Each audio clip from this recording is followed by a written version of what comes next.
Student okay biology में आप सभी का स्वागत है। इस वीडियो में हम देखने वाले हैं परागकण के एजेंट या कारकों के बारे में कि कौन कौन से ऐसे एजेंट होते हैं जो परागकणों को पुष्प की जो मादा भाग की जो वर्तिकाग्र होती है उस तक लेके जाता है पर परागण में।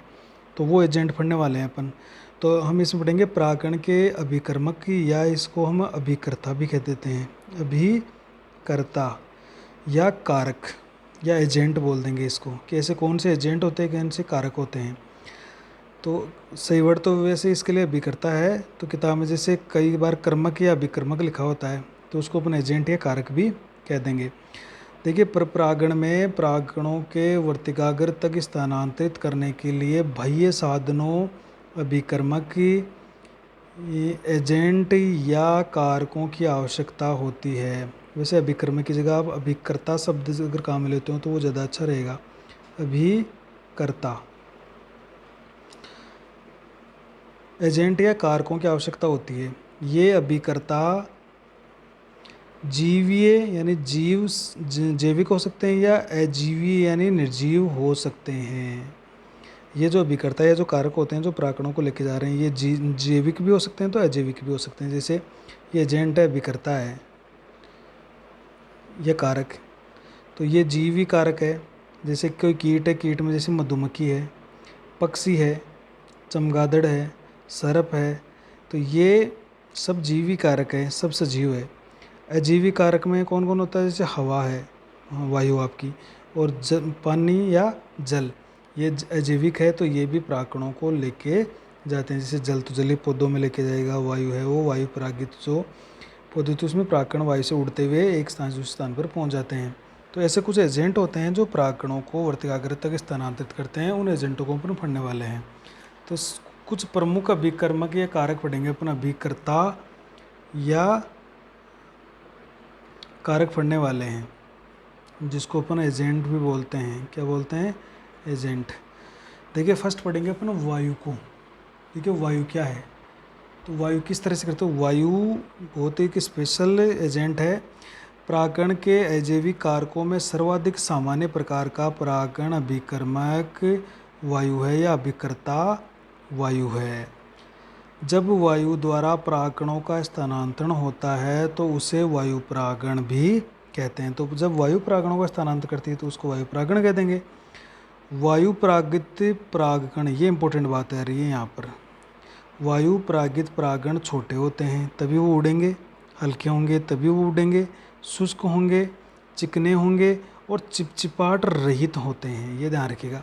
छोटे, हल्के, शुष्क, चिकने होंगे, चिपचिपाहट रहित रहेंगे, चिपकेंगे नहीं, चिपचिपाहट नहीं रहेगी उनमें।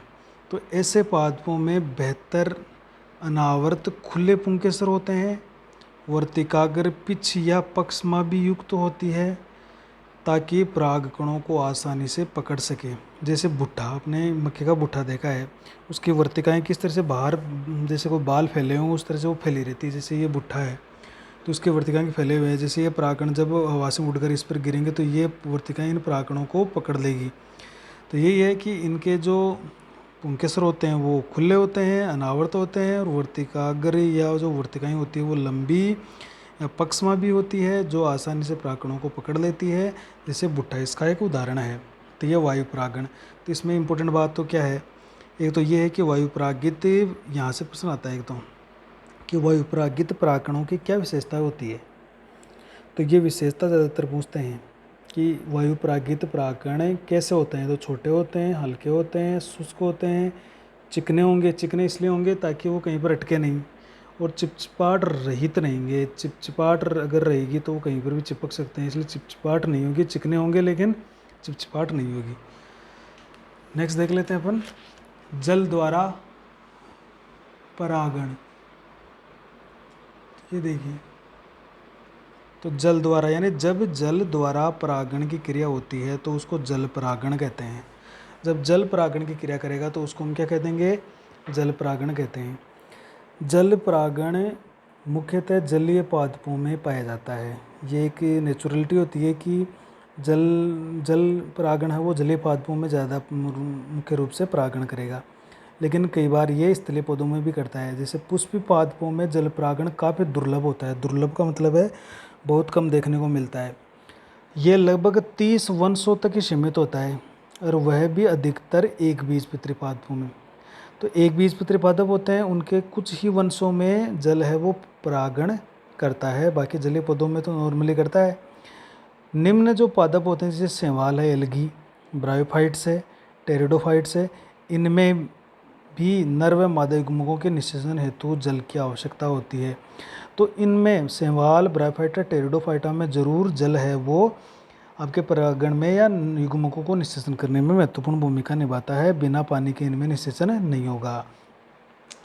इसी तरह से जैसे जलीय प्लांट है या आपका वेलिस्नेरिया, हाइड्रिला, ये जलीय पादप होते हैं जो ताजे जल में पाए जाते हैं, ये याद रखना आपको। इनमें जल परागण ही होता है। जोस्टेरा एक प्लांट है, जलीय पादप जो समुद्रों में पाया जाता है, इसमें भी जल परागण होता है। ये समुद्री है और ये फ्रेश वाटर के अंदर यानी ताजे जल के अंदर पाए जाते हैं, वेलिस्नेरिया और हाइड्रिला।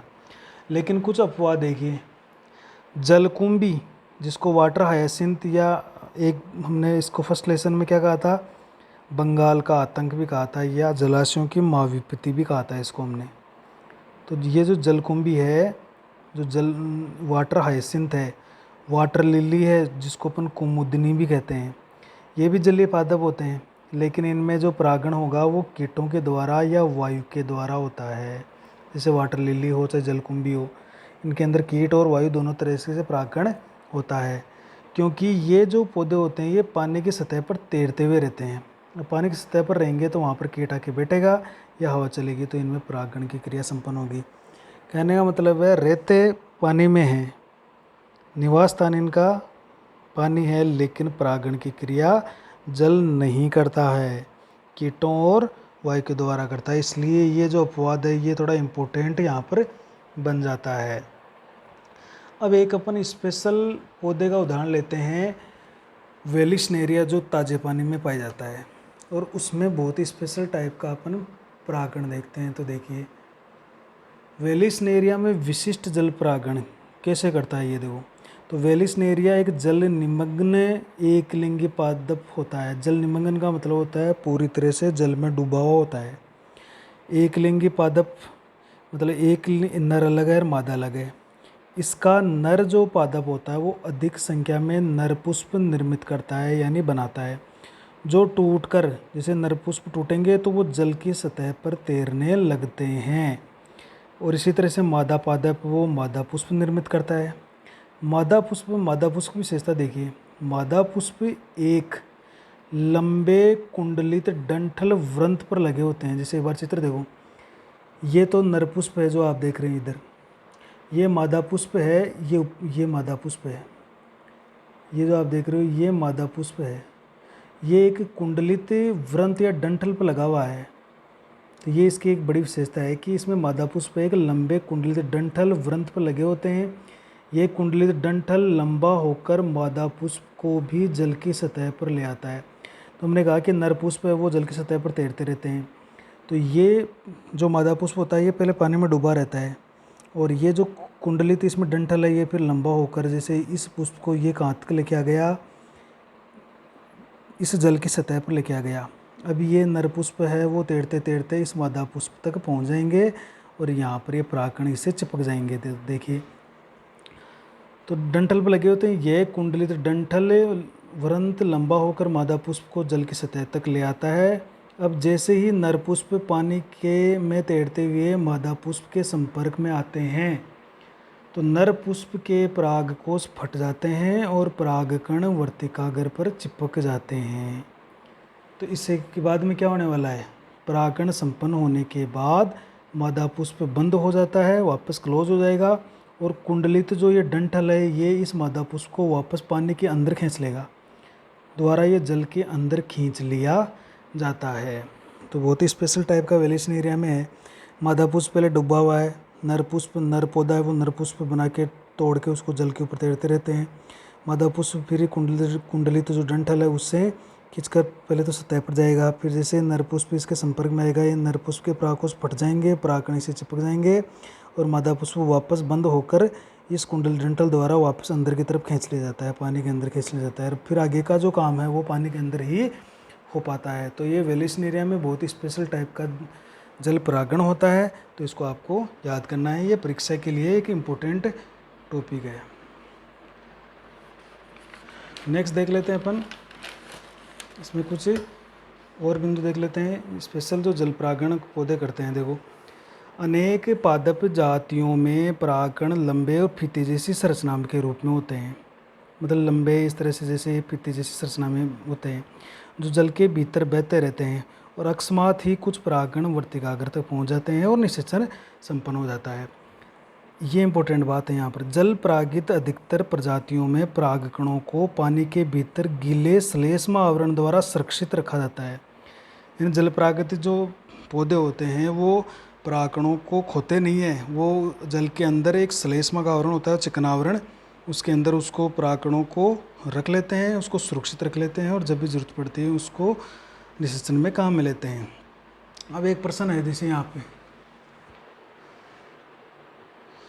कि वायु और जल परागित जो हमने दोनों पढ़ लिए पुष्प न तो बहुत रंग युक्त होते हैं, यानी रंगीन, बहुत रंग युक्त, और न ही मकरंद युक्त होते हैं। इसका कारण क्या है?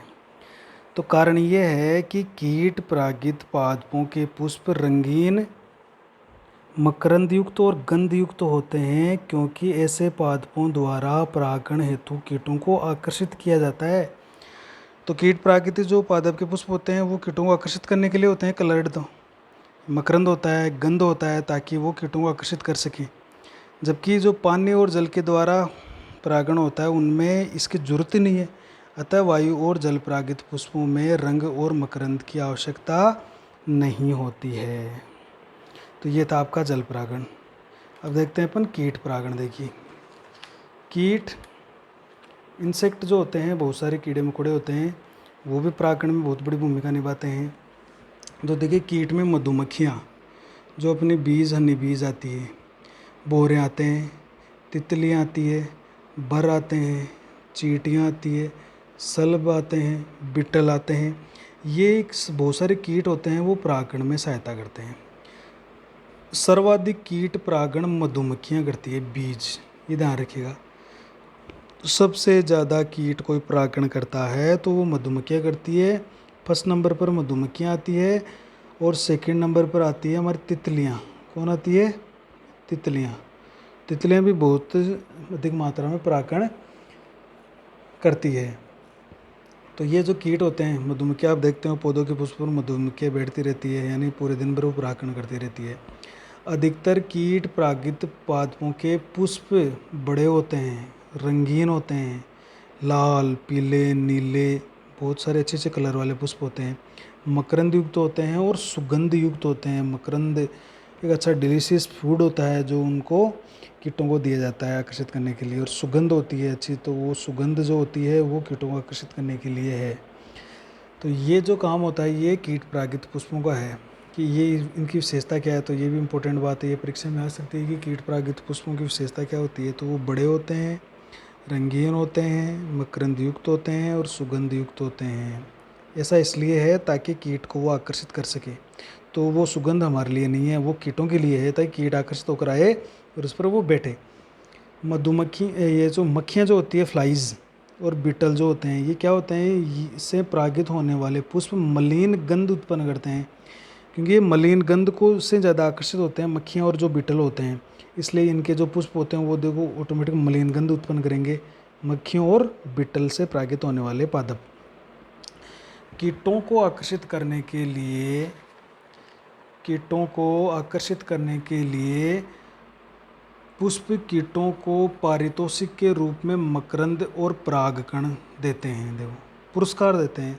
कीट आकर्षित होकर पुष्प पर आकर बैठते हैं तो बदले में पुष्प उसको कुछ बहुत ही स्वादिष्ट मकरंद देता है और परागण भी देता है। मकरंद चूसने के लिए जैसे ही कीट पुष्प पर बैठता है, अनेक परागण कीट के शरीर पर चिपक जाते हैं। जब ये कीट किसी वर्तिकाग्र के संपर्क में आता है तो परागकण की क्रिया संपन्न हो जाती है तो ये चलता रहता है काम। ये उसको मकरंद बिन चूसने के लिए, खाने के लिए आएगा और कि बैठेगा तो परागकण लग जाएंगे और परागकणों को ये एक पुष्प से दूसरे पुष्प पर पहुंचाता रहेगा। कुछ पादप प्रजातियों, देखो कुछ पादप प्रजातियां परागकण की क्रिया के बदले कुछ विशेष पुरस्कार देती है और भी कुछ विशेष पारितोषिक पुरस्कार देते हैं, जैसे कीट को अंडे देने के लिए सुरक्षित स्थान प्रदान करना। तो कई पुष्प ऐसे होते हैं जो परागकण की क्रिया करता है, जो उनके लिए जो कीट होता है उस कीट को स्पेशल सुविधा देते हैं वो, कि कीट अपने अंडे उस पुष्प में दे देता है और पुष्प बदले में, वो कीट बदले में उसमें परागकण की क्रिया को संपन्न करता है। जैसे इसके भी अपन उदाहरण देखते हैं। देखिए ये जैसे ये उदाहरण है इसका, एक पौधा है एमोर्फोफेलस पादप। एमोर्फोफेलस पादप एक बड़ा पुष्प होता है इसका, जिसकी एमोर्फो का मतलब है कोई इसकी निश्चित रूप नहीं है। तो एमोर्फोफेलस पादप, इसको आप सर्च करके देख सकते हो। एक बड़ा सा एक पुष्प होता है इस तरह का, बहुत बड़ा पुष्प होता है। तो इस एमोर्फेलस से जो पादप का जो पुष्प होता है वो लंबोत्तर पुष्प यानी बहुत लंबा पुष्प है, जो लगभग 6 फुट तक लंबा ऊंचा होता है या लंबा होता है। यह पुष्प अपने परागकण करने वाले कीट को अंडे देने के लिए सुरक्षित स्थान प्रदान करता है। तो दोनों कीट इसमें अंडे दे रहा है, मतलब कीट इसके अंदर जाकर अंडे देगा, तो दोनों को फायदा होने वाला है। कीट को तो सुरक्षित स्थान मिल जाएगा और पौधे को ये लाभ होगा कि उसमें परागण की क्रिया संपन्न हो जाएगी। तो ये दोनों के बीच में ऐसा जो संबंध होता है उसको अपन बोलेंगे सह संबंध होता है इनके बीच में। इसी प्रकार का एक सह संबंध देखिए एक प्लांट के अंदर और पाया जाता है, युक्का पादप, ये ध्यान रखिएगा।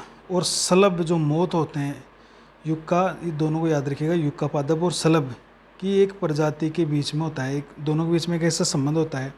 इसमें सलभ अपने अंडे पुष्प के अंडाशय के जो कोष्ठक होते हैं, अंदर जो चैम्बर होते हैं जहाँ पर बीजांड स्थित होते हैं, उस कोष्ठक के अंदर ये अपने अंडे देती है जो मादा सलभ होती है, और बदले में सलभ द्वारा युक्का पादप में परागण संपन्न होता है। तो बहुत ही इंपॉर्टेंट ये उदाहरण है, याद रखिएगा कि एक सह संबंध का उदाहरण बताइए पौधों में जो कि परागण की क्रिया को संपन्न कराता है। तो आप युक्का और सलभ का उदाहरण दे सकते हो, एमोर्फोफिलस और कीट का उदाहरण दे सकते हो। ये जो सलभ का लार्वा है ये अंडे में तब बाहर आता है अंडे से जब बीज विकसित होना प्रारंभ हो जाता है। तो बीज विकसित होना प्रारंभ हो जाता है तब जाकर सलभ का लार्वा है वो बाहर आएगा। इसी तरह से जैसे पक्षी द्वारा परागण, तो पक्षी द्वारा परागण क्या होता है, कुछ पक्षी भी ऐसे होते हैं जो परागण करते हैं, जैसे शक्करखोरा और गुंजन पक्षी। ये आमतौर पर अपन को देखने को मिल जाते हैं। शक्करखोरा एक छोटा सा पक्षी है, वो चटकीला चमकीला रंग का। गुंजन पक्षी एक छोटी सी चिड़िया जैसे पक्षी है जिसको हमिंग बर्ड भी कहते हैं, और ये सबसे छोटा पक्षी होता है। जो गुंजन पक्षी होता है ये पुष्पों पर बैठता रहता है, सबसे छोटा पक्षी है और बहुत ज़्यादा परागण की क्रिया करता है पौधों में। तो ये पक्षी होते हैं, तो ये पक्षी क्या करते हैं, परागण को संपन्न कराते हैं। तो पक्षी परागित पादपों के पुष्प भी चमकदार होते हैं, आकर्षक होते हैं, मकरंद युक्त होते हैं और सुगंध युक्त भी होंगे, ताकि इनसे आकर्षित होकर ये जो पक्षी होते हैं शक्करखोरा और गुंजन पक्षी, शक्करखोरा जैसे शक्कर को खाता है ये, मतलब मकरंद को खाने के लिए आएगा। गुंजन पक्षी ये हमिंग बर्ड सबसे छोटा पक्षी, ये क्या करते हैं, ये दिन भर फूलों पर बैठते रहते हैं। तो ऐसे फूल कैसे होंगे, चमकदार होंगे, आकर्षक होंगे, मकरंद युक्त सुगंध युक्त होंगे। तो होता क्या है, जैसे पक्षी इन पुष्प बनाकर बैठते हैं तो इन पक्षियों की चोंच और शरीर पर परागण चिपक जाएंगे, और ये जैसे ही ये पक्षी है वो अन्य पुष्पों पर जाकर बैठेंगे तो अन्य पुष्पों की वर्तिकाग्र तक वो इन्हें परागणों को पहुंचा देते हैं और परागण की क्रिया संपन्न हो जाती है। और इसी तरह से एक लास्ट और पढ़ लेते हैं अपन, चमगादड़। चमगादड़ द्वारा परागण, तो ध्यान रखिएगा चमगादड़ पक्षी नहीं है। चमगादड़ क्या होता है, चमगादड़ एक स्तनधारी है। कैसा है, स्तनधारी है। तो कुछ पादपों के पुष्प रात में ही खिलते हैं। अब रात में खिलेंगे, और चूँकि हम जानते हैं कि जो चमगादड़ होता है वो निशाचर प्राणी है। निशाचर का मतलब है, निशा का मतलब है अंधेरी में विचरण करने वाला, अंधेरे में रात में। तो निशाचर होने के कारण ये ऐसे पादपों में परागण करने में सहायक होता है। जैसे कदम का वृक्ष आता है, बहुत बड़ा वृक्ष होता है, कचनार का वृक्ष होता है।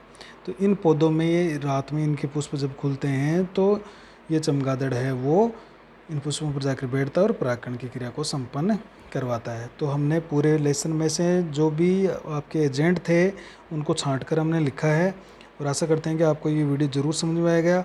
आप इसको डिस्क्रिप्शन बॉक्स में जाके इस तरह का आपको एक चिन्ह दिखाई देगा, उस चिन्ह में जाके आप जैसे अपना नाम होता है कक्षा 12 फिर अध्याय 2 पार्ट 7 8 जो भी, तो उसके सामने आपको ऐसा चिन्ह दिखाई देगा। उस चिन्ह पर जैसे आप क्लिक करोगे तो आपको नीचे दिखेगा पीडीएफ डाउनलोड लिंक। उस पीडीएफ डाउनलोड लिंक में जाकर आप पीडीएफ को डाउनलोड कर सकते हैं और अपने नोट्स तैयार कर सकते हैं। अपने चैनल को सब्सक्राइब करना नहीं भूलें, ज़रूर सब्सक्राइब कर लें और बेल आइकन को भी प्रेस करें। धन्यवाद।